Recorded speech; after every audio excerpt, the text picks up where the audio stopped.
very passionate about, because in my 24 years as an investor, I've seen too many people with too many regrets, mainly financial, mainly in and around the age of retirement, people I care about. Now, the aim of this channel is to help people with my experience, to invest into assets, to build wealth and retire early. Obviously, not guaranteed, but anything is possible. Now, I believe if you focus on education, it leads to financial literacy, and financial literacy leads to financial freedom. It's important. So today I'm going to give you a 5-step plan to retire early. I'm going to tell you and fully explain all about index investing, my favorite way to invest. But first, I'm going to give you a personal story of why investing into assets is so important. I'm going to tell you about my mate Gary. Now, going back to the start of 2020, when COVID first kicked off, I was stuck in Oman with hundreds of contractors. We were all worried, anxious about our families. It wasn't a good period of my life. I was stuck over there for 11 weeks, maybe 12 weeks. And one of the contractors I was working with was a guy called Gary, who was 60 at the time. And unfortunately, he was full of regrets. Again, mainly financial. And he was quite bitter and twisted because all his mates had retired in their early 50s, or most of them. Now, one of the things that Gary told me was that he could have easily saved £1,000 a month between the age of 40 and 60. So let's make some assumptions. Let's assume Gary was financially educated at the age of 40. Let's also assume he invested in something like the S&P 500 and got average returns of 10% per annum per year. If he'd done this, if he had the discipline to do this, he would have ended up with a huge £759,000 at the age of 60, and this would have meant early retirement. Unfortunately, this didn't play out for Gary. Hopefully 5 years later, Gary's got a grip of himself, he's sorted himself out and he has retired. But I've got a feeling he won't have, because he liked to whinge and a moan, but he didn't like to do anything about it, unfortunately. So this hopefully demonstrates the importance of investing into assets. The fact is, the education system is broken, the financial system is broken, and the government isn't the best, let's put it that way. But these are external factors. Now, your solution to things like inflation and in general the broken financial system is education and investing into assets. And when you look into it, this is what wealthy people, this is what the rich do. So why not us? Why not me and you? Now, the 5-step plan to retire early is money mindset, personal finance, financial literacy, mistakes to avoid. This is probably where you're going to get most of the value from today's live stream, and how to retire early with index funds. Step 1 is money mindset. Money mindset is first because mindset is so important. If you get this right, the rest follows. It's not just with investing, it's with anything. Business, your job, sport, everything. Mindset is hugely important. I'm going to tell you about bad money mindset to start with the negative, and then good money mindset and how it can improve your financial situation, your financial future. So bad money mindset was basically me in my negative decade. But what was my negative decade? Well, this was a period of time, 10 years, obviously, between 2008 and 2018. It was negative because of the financial crisis. It affected me badly, but it was also negative because of poor emotional intelligence, if I'm being honest, and a total lack of financial education. This led to mistake after mistake, painful mistakes. It meant I didn't invest into assets for a full 10 years. Not the way to go, trust me. Now, during this period, I was negative about money, negative about investing. I was negative in general, if I'm being honest. I was jealous of other people with money. I was comparing myself to the Joneses, and I was looking at people's highlight reels on things like Facebook and Instagram. Not the way to go. I was far too emotional. I was always worried, anxious about money, worried about paying the bills, worried about losing my job, whinging and moaning to my poor wife. Where does all our money go? We used to have little spreadsheet talks, even though I didn't have a clue about personal finance, money, or investing in general. I was clueless. So this is a little bit on a bad negative money mindset. Take it from me, it leads to bad results, as with your money, your finances, and as an investor. A good money mindset is pretty much the opposite. It's where you're not too emotional. You're calm and neutral around money. And this is going to lead to logical decision making. It's going to make you a better investor. You're not comparing yourself to others. In fact, if someone else has got money, you're happy for them. You've got an abundance mindset. You've got the discipline, the patience, the mindset to invest long term. If you make a mistake, you learn from it and move on quickly. Now, if you have got a negative money mindset, you can turn things around, like me in 2018. Because in mid-2018, I got into, some much needed personal development. I started watching YouTube videos, Tony Robbins, Les Brown, Jim Rohn, people like that. It helped. I started reading books. And by the end of 2018, I started to set goals. The first goals I'd ever set in 35 years. It helps, trust me. And by mid-2019, I'd read 50, 60 books on mindset, money, personal finance and investing, mainly index investing, which I'm going to get to in a few minutes. And by mid-2019, I started to invest in index investing, which I'm going to cover throughout this live stream. So take it from me, you can turn things around. What about you? What is your mindset like around money? Have you got a negative mindset or a positive mindset? Let me know in the comments. And if you've got any questions relating to personal finance, money, or investing, let me know in the comments. And I'll do my best to help you. Step 2 is personal finance. It might sound boring, but this is the foundation before you even think about investing. It's important. So first off, you go through them bank statements and get a budget. Put a budget together. Now, this might be on a basic Excel spreadsheet or a budgeting app, whatever is your preference. Personally, I go with a basic Excel spreadsheet. Now, when you've got a budget, you're going to fully understand your financial situation. And when you've done this, you're going to be able to make some cuts, like one of the members of my school community who has stopped eating out and has stopped eating takeaways and has saved himself and his family £490 a month. It's possible if you understand how important investing into assets is. Basically, if you understand inflation and you understand things like compound interest, you invest into assets. Simple as that. And you will go through them bank statements and you will get a budget together and you will fully understand your finances, your personal finances. You'll remove the takeaways, you'll cut the subscriptions, you'll find money to invest. Now, that might be £100 a month, £200 a month, £500 a month, whatever it is. Doesn't matter. What is important is the habit of investing every month, so it compounds over time. After you've got your budget in place, then it's removing high interest debt, things like loans and credit cards. Once you've done this, it might take 12 months, 2 years. Once you've done this, it brings calmness. And again, calmness is going to make you a better investor and it's going to improve your financial situation. After you've removed debt, high interest debt, it's about a cash buffer. Now, when you look into it, when you read the books, most experts recommend a cash buffer of 3 to 6 months.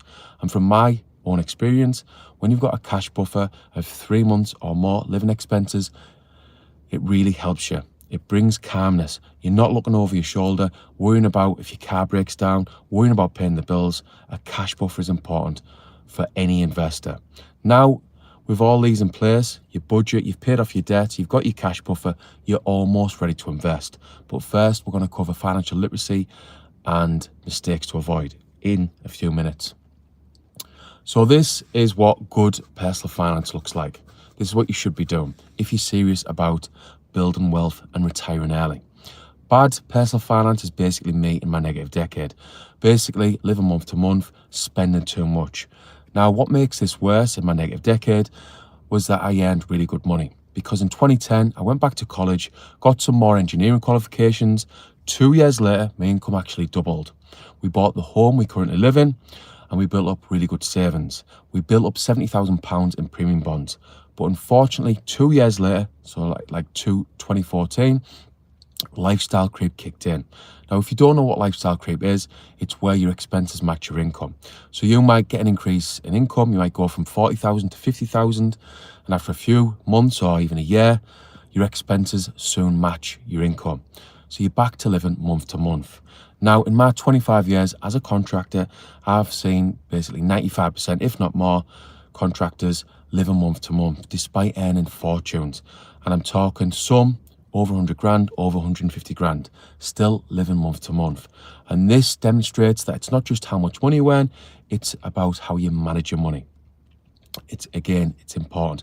Personal finance is important. Now, in my negative decade, my personal finances were bad, but in 2016, they were really bad because my income dropped considerably because I stopped working offshore, but unfortunately our expenses didn't. In fact, they went up.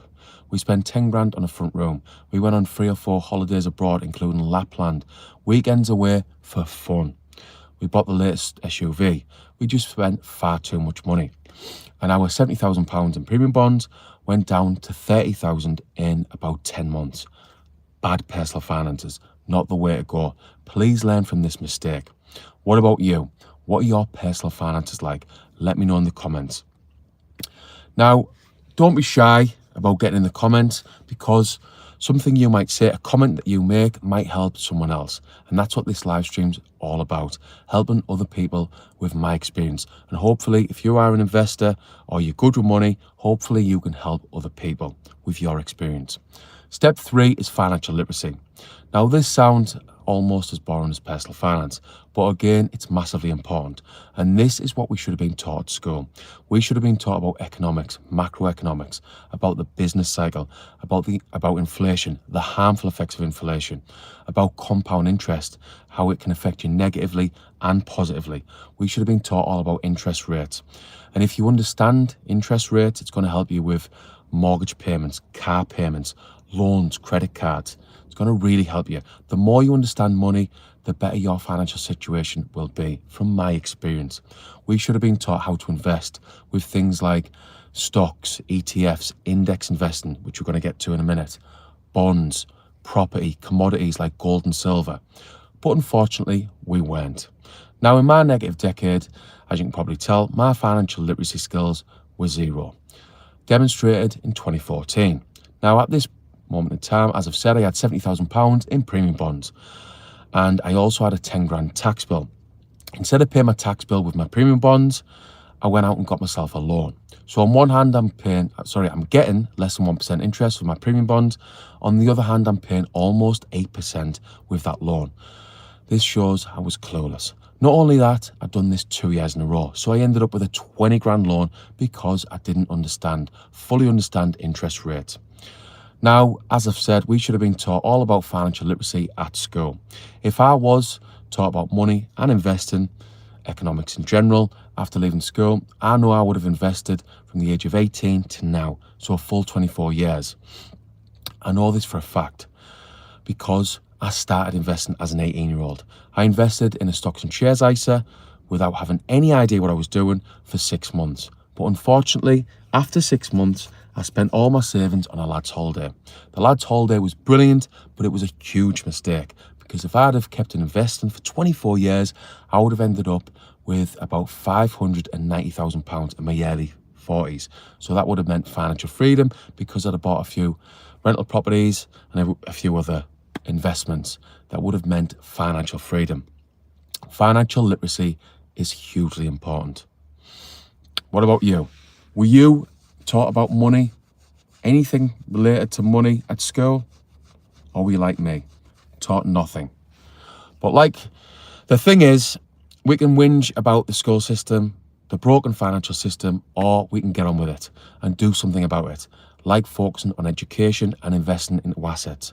Hopefully, by the end of this live stream, you will realize, if you don't already, that investing is massively important. Step 4 is mistakes to avoid.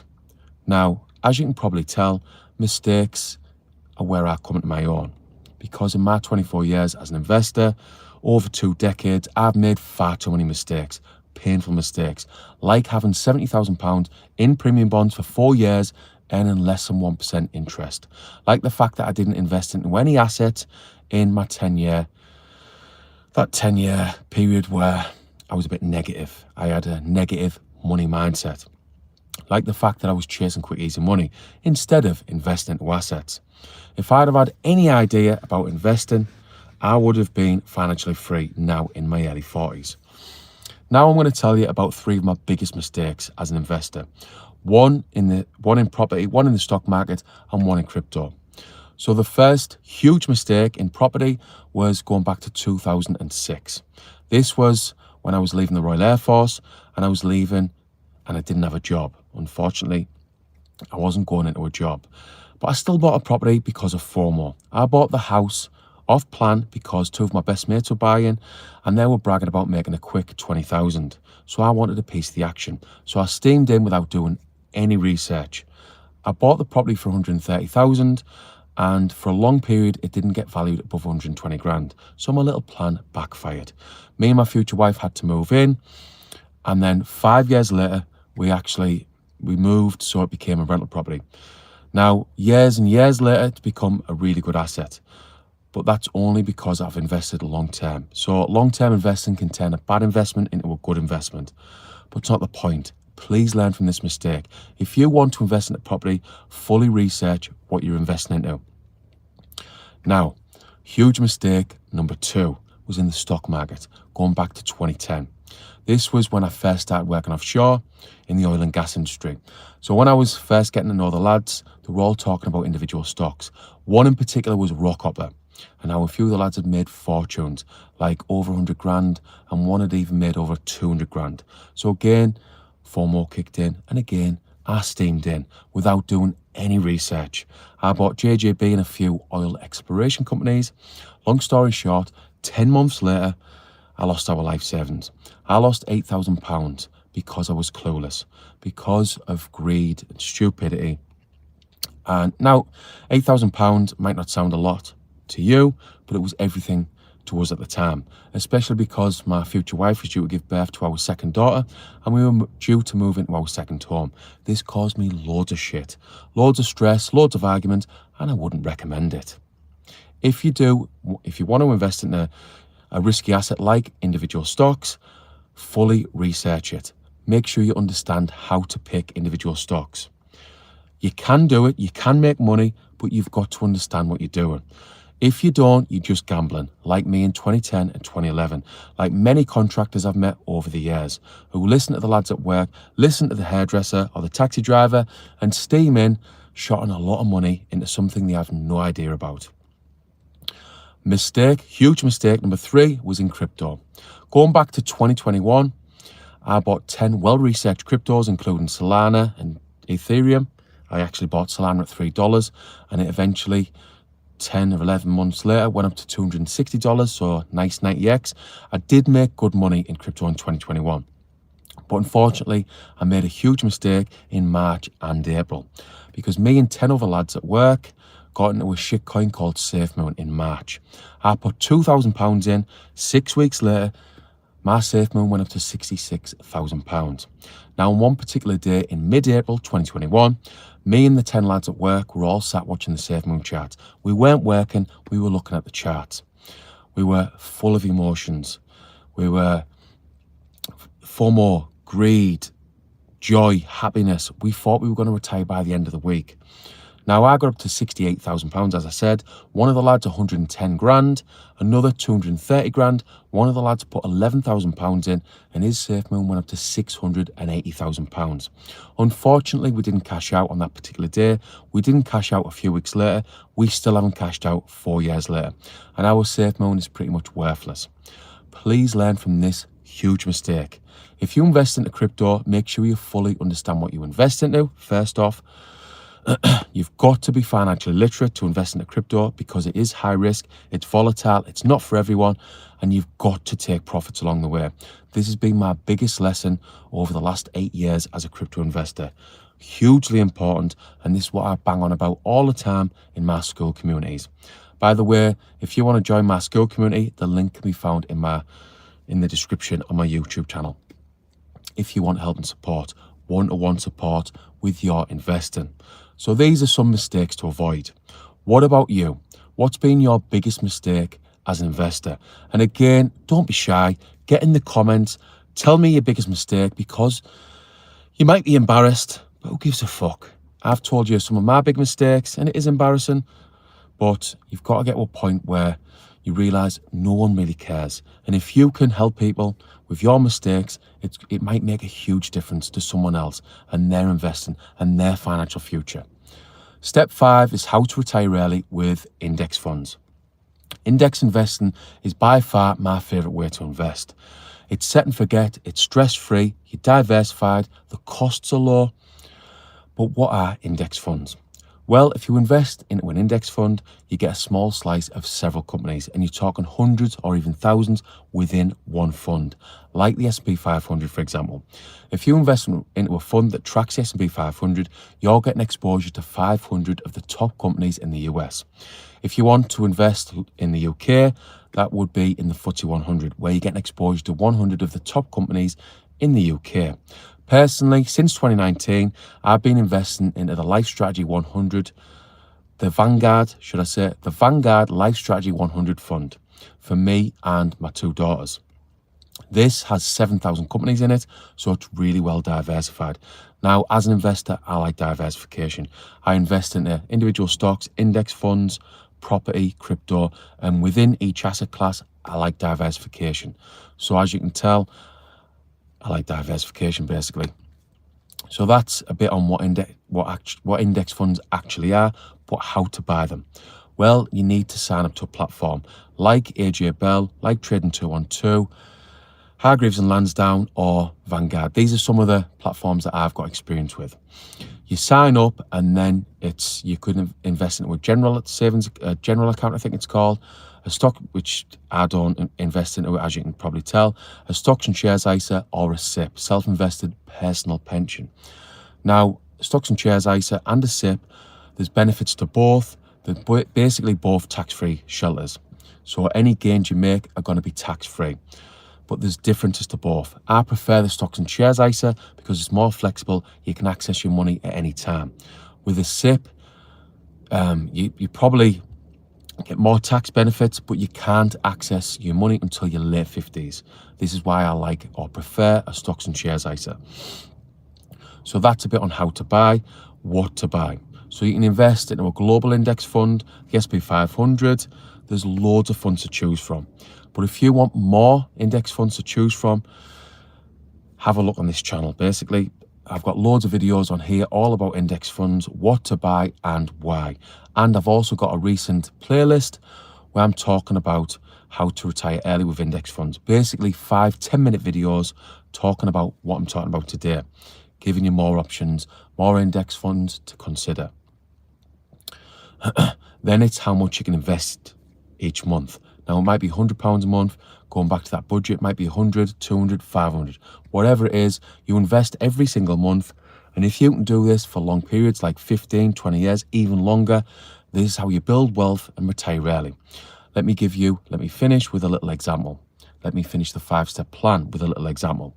If you have the discipline to invest £500 a month into the S&P 500 or similar, for 30 years, you end up with £1 million. And when you look into it, most of that huge amount of money is interest earned. This is the power of compound interest, basically interest on top of interest. And as I've touched on at the start, if you fully understand inflation, if you fully understand compound interest, you will invest into assets. So there's a little bit of homework for you. Go away, learn about inflation if you don't already, and learn about compound interest. Then come back to this channel and watch some of my videos. All I'm trying to do is help you with my experience, especially if you're a beginner. So let me know in the comments, have I twisted your arm? Have I convinced you to invest into assets? And do you believe you can retire early, even though the financial system is broken, even though the government is a joke? Now, to finish off, I'm going to go into what index funds are, index investing is, in much more detail. I'm going to read the script for an upcoming video on my YouTube channel. Because as you can probably tell, I haven't got a mathematical memory, and I want to give you as much value as possible on this live stream so you fully understand what index investing actually is. So I'm literally just going to read a script. If you want to build wealth and retire early without stressing about picking stocks, this video is for you. I don't know where I was looking there. Anyway, because today we'll be breaking down Warren Buffett's favorite investment of all time, index funds. And after 24 years of investing, it's 100% my favorite way to invest. This is known to be the easiest, most reliable way to grow your money, even if you know absolutely nothing about the stock market. By the end of this video, or this script, should I say, as I'm reading it, a script on my live stream, you'll know exactly what an index fund is, how it works, the pros and cons, and step by step how to buy your first index fund here in the UK inside a stocks and shares ISA. Chapter 1, what is an index fund?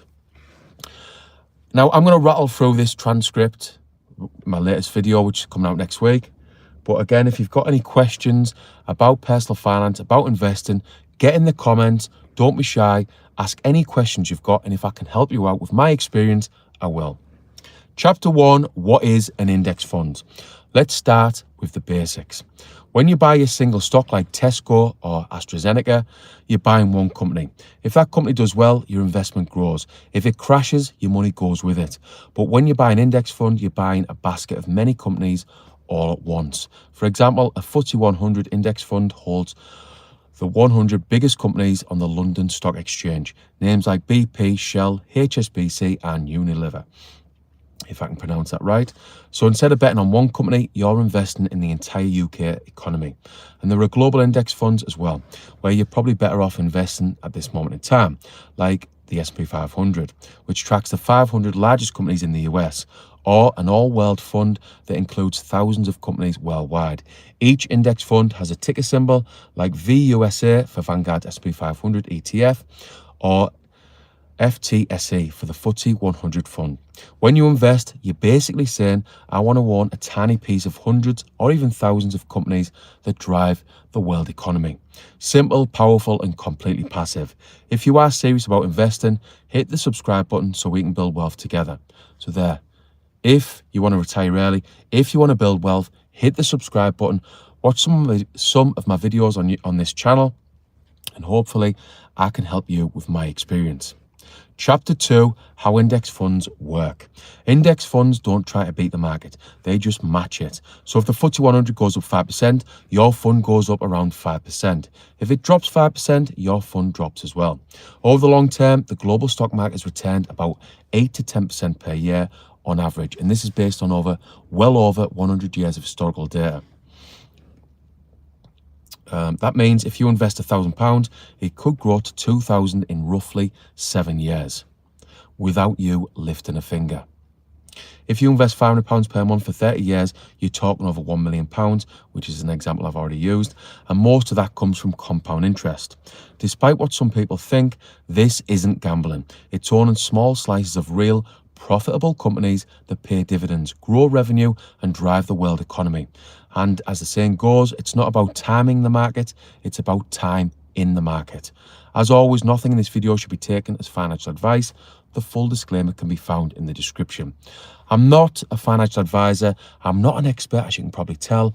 I'm literally an investor with loads of experience, mixed experience, trying to help you with that experience. Because investing can be hard and it can be lonely. So if you need help and support, one-to-one support, you can join my free investing community on School. And again, the link can be found in my description. Chapter 3, the pros of index funds. 1, low risk compared to single stocks.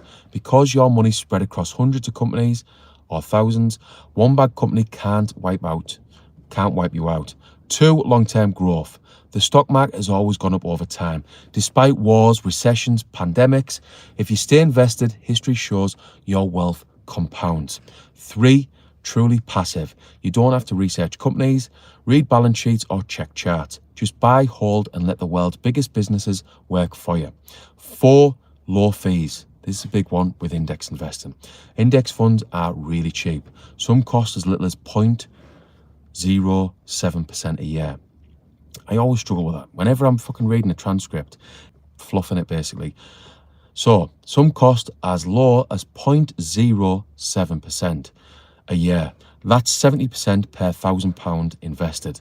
Compare that to actively managed funds that might charge 1 or 2%, and it's a no-brainer. So basically, when you start investing with index funds, costs are really important. All I would say, if you lose interest with this live stream, read a few books, put the work in initially, and then start investing into index funds. And if you want to know my 5 top investing books, type yes below in the comments. Chapter 4, the cons of index funds. 1, you'll never beat the market. If you invest in the FTSE 100, you'll get the FTSE 100's returned. Nothing more. You won't double your money overnight like a crypto investor might, a lucky crypto investor might. 2, it's slow and boring. There's no thrill, no drama, just steady, consistent growth. It's boring, and that's exactly what makes it powerful. 3, short-term volatility. Yes, the market goes up long term, but in the short term, it can drop 20 to 30%. Most people can't handle it. A lot of investors can't handle it. It's normal. And if you keep investing through the dips, those are actually buying opportunities, like going to the January sales.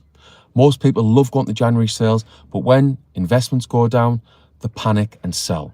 This is the time to dollar cost average or pound cost average. Chapter 5, choosing the right index fund.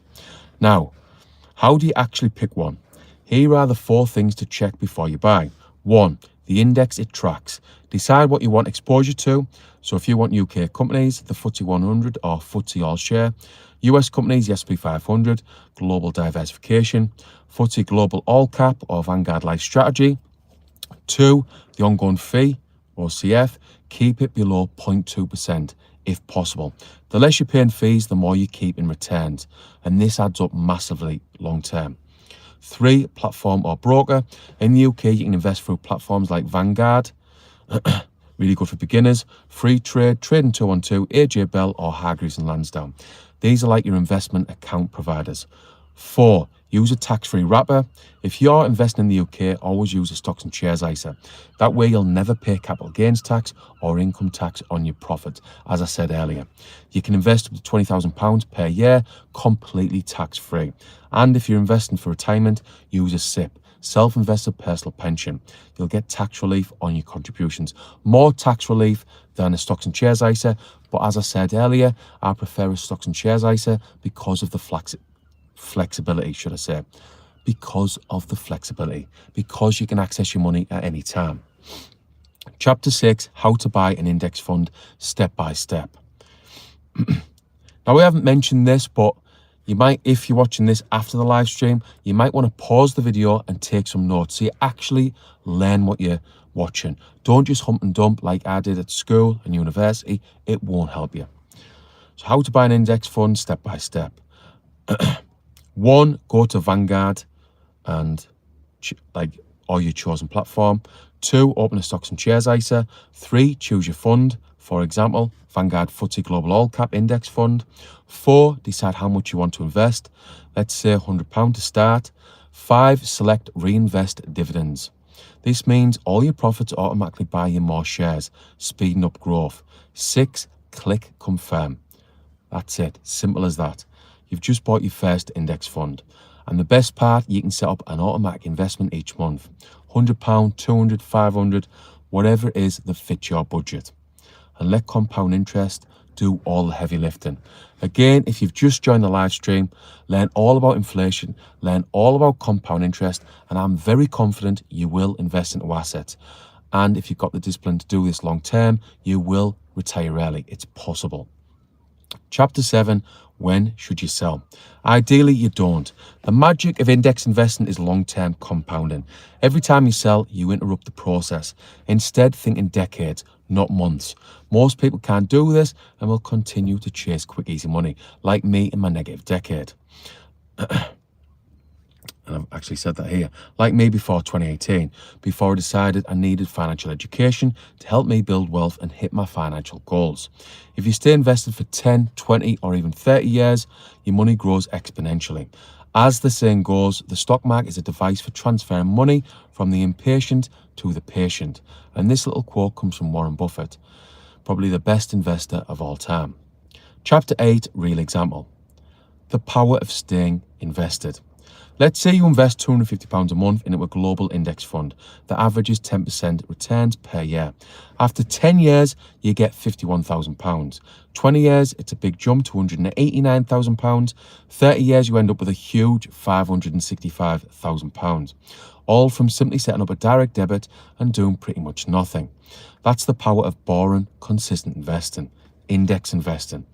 Let me give you a personal story to drive home the importance of investing.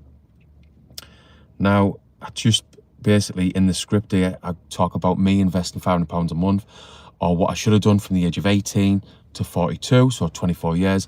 And again, if I'd have done this, I would have ended up with £590,000. And as I say here in the script, £450,000 of that is interest earned. Let that sink in. So after 24 years, I've got 590,000, but £450,000 is interest earned, compound interest. Summary: index funds are the foundation for long-term wealth. They are set and forget, stress-free, diversified. They're simple, cheap, and they work. You don't need to chase meme stocks or gamble on crypto investing. Just own the market and let time do the rest. This video has given you all the info you need to understand exactly what index funds are. Blah, blah, blah. Hopefully, you've taken some value from this live stream.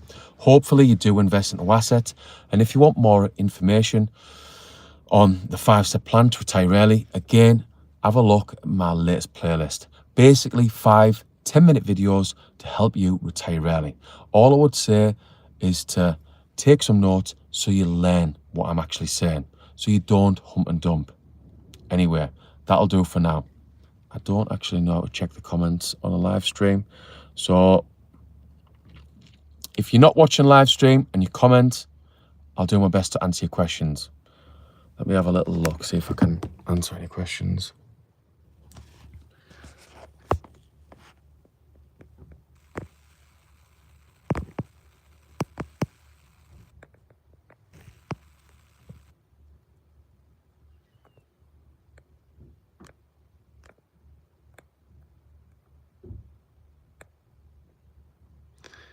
So I've actually got no messages.